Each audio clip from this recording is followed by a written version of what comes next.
जनता party के चुनाव प्रबंधन की बैठक,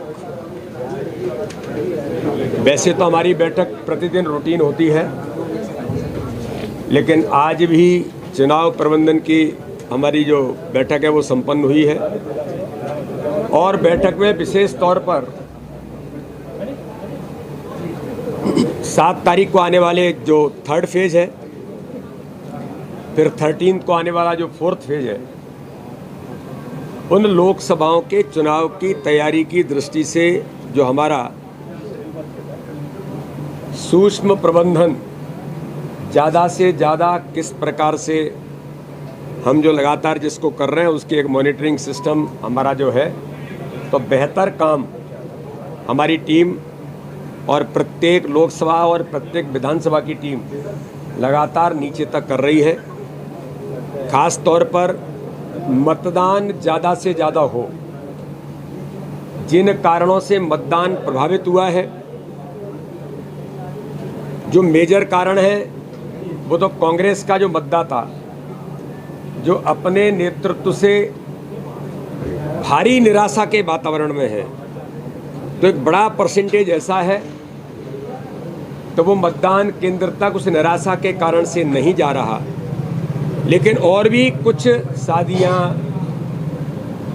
भारी गर्मी होने के कारण से भी, तो इसके और प्रबंधन ठीक तरीके से कैसे किया जा सकता है। पन्ना प्रमुख तक हमारा कार्यकर्ता एक्टिवेट होकर के पन्ना प्रमुख की जवाबदारी के साथ कि वो मतदाताओं को निकाले और मतदान केंद्र तक पहुंचाने का आग्रह करें, ये प्रयास हमने इसको और गंभीरता के साथ अभी हमारी प्रबंधन की टोली लगातार इस पर काम कर रही थी, फिर हमने इस पर और काम करने का प्रयास किया है। सामाजिक लोगों से भी अपील की है कि वो भी अपील करें ज़्यादा से ज़्यादा मतदान की।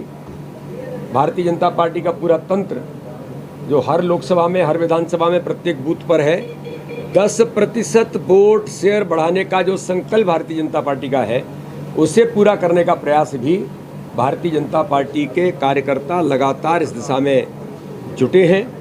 इसलिए एक बेहतर प्रबंधन कैसे हो सकता है, आज इस पर हमारी टीम ने समीक्षा की है। और एक बात आज मैं आपको बताना चाहता हूं कि देश के अंदर लोकतंत्र के महापर्व पर दुनिया के सबसे बड़े राजनीतिक दल और आज मोदी जी के नेतृत्व में भारत जिस प्रकार से आज दुनिया का नेतृत्व कर रहा है, तो दुनिया के देशों के पॉलिटिकल पार्टी के रिप्रेजेंटेटिव भारत के अंदर भारतीय जनता पार्टी के चुनाव प्रबंधन को अध्ययन करने के लिए आए हैं। आज 6 देशों के प्रतिनिधि, आज मेरे साथ भी उनका यहाँ पर बातचीत हुई है, फिर प्रबंधन की टीम के साथ वो बैठे हैं।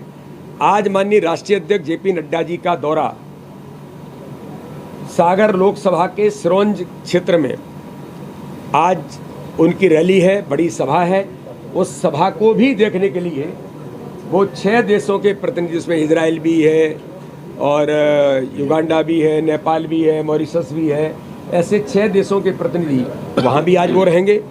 तो एक महत्वपूर्ण पहलू है कि भारत के लोकतंत्र में दुनिया के सबसे बड़े दल को समझने के लिए अन्य देशों के राजनीतिक दल के प्रतिनिधि भी देश के अंदर अन्य अन्य स्थानों पर जा रहे हैं। मध्य प्रदेश उसमें प्राथमिकता पर है, यहाँ पर लोग आकर के समझने का काम कर रहे हैं। बूथ प्रबंधन क्या है ये भी वो समझ रहे हैं कि अगर इतनी बड़ी पार्टी आज इतनी विजय, लगातार मोदी क्यों आगे बढ़ते जा रहे हैं। तो ये जो प्रबंधन का और वर्क का कैडरवेस ऑर्गेनाइजेशन जो है, इसे भी वो समझने का प्रयास आज यहाँ पर कर रहे हैं। ये भी एक महत्वपूर्ण है। माननीय प्रधानमंत्री जी का दौरा 7 तारीख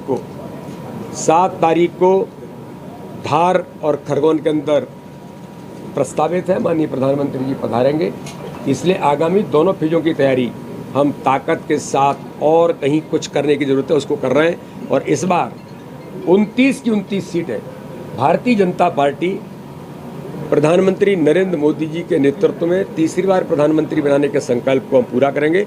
इस बार छिंदवाड़ा के अंदर भी भारतीय जनता पार्टी को विजयश्री मिलेगी, ये सुनिश्चित हो गया है। और आज जो मैं कमलनाथ जी का बयान पढ़ रहा था वो कोई वोट परसेंटेज कितना हुआ है।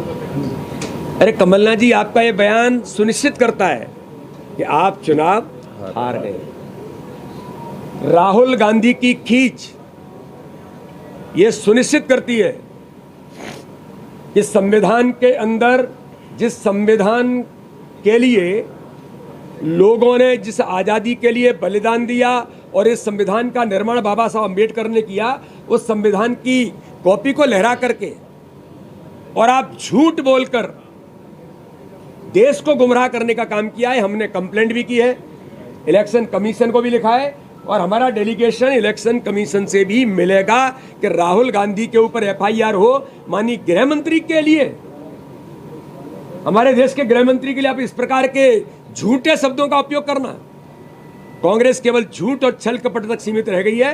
राहुल गांधी जी, यह मध्य प्रदेश है, पहले भी आपको आईना दिखाया है, जहां जहां आपके कदम पड़े थे वहीं बंटाढार हो गया था और दिग्विजय सिंह के नेतृत्व में ही मध्य प्रदेश का बंटाढार हुआ था। लेकिन मध्य प्रदेश का कार्यकर्ता, मध्य प्रदेश की जनता तैयार है। आपने जो कृत्य किया इसका जवाब आपको देना पड़ेगा। इलेक्शन कमीशन को भी हमने कहा और एफआईआर करने की भी हमने मांग की है और हमारा डेलीगेशन इलेक्शन कमीशन से मिलेगा। आप बिल्कुल देखिए, गठबंधन का वोट से आपकी बात कर इनकी लोकप्रियता और कहां बढ़ेगी? पाकिस्तान में ही बढ़ेगी। देश के जनमानस ने ये समझ लिया है, ये मानसिक विक्षिप्त हो गए हैं राहुल गांधी कि कुछ भी कब क्या बोल रहे हैं। आप जिम्मेदार राजनीतिक दल के जिम्मेदार व्यक्ति हैं, आप इतना सफेद झूठ बोलते हैं। तो इसलिए उनकी लोकप्रियता पाकिस्तान को खुश करने के लिए तुष्टीकरण की राजनीति देश के अंदर जो कांग्रेस करती आई, जो प्रधानमंत्री नरेंद्र मोदी जी ने सबका साथ, सबके विकास, सबके विश्वास के मंत्र से तुष्टीकरण की राजनीति खत्म कर दी, परिवारवाद की राजनीति खत्म कर दी।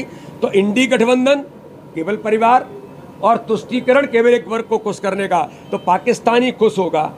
लेकिन देश का जनमानस आज मोदी जी से खुश है और मोदी जी को आशीर्वाद उन्हें तीसरी बार प्रधानमंत्री बनाने के लिए प्रचंड बहुमत से जनता दे रही है। बहुत धन्यवाद, बहुत धन्यवाद। काजी बरेली चली जाए, अमेठी चली जाए, वहां भी गई थी, क्या हो गया? सुपड़ा साफ हो गया। तो उनके आने से और इससे यहाँ कोई अंतर नहीं पड़ता। कांग्रेस केवल फूट डालो राज करो, आज भी वही इनके खून में, वही अंग्रेजों के जीन्स आज भी हैं, वो यही काम कर रहे हैं, इसके अलावा कुछ नहीं बचा। मध्य प्रदेश की जनता ने ठान लिया है 29 की 29 सीटें प्रधानमंत्री नरेंद्र मोदी जी की झोली में इस बार मध्य प्रदेश की जनता देगी। मध्य प्रदेश की जनता का आशीर्वाद है प्रधानमंत्री नरेंद्र मोदी जी को, और हमारा कार्यकर्ता अथक मेहनत परिश्रम से गरीब कल्याण और विकास के मुद्दे पर चुनावी मैदान में उतरा है। राहुल गांधी की पॉपुलैरिटी काफी बढ़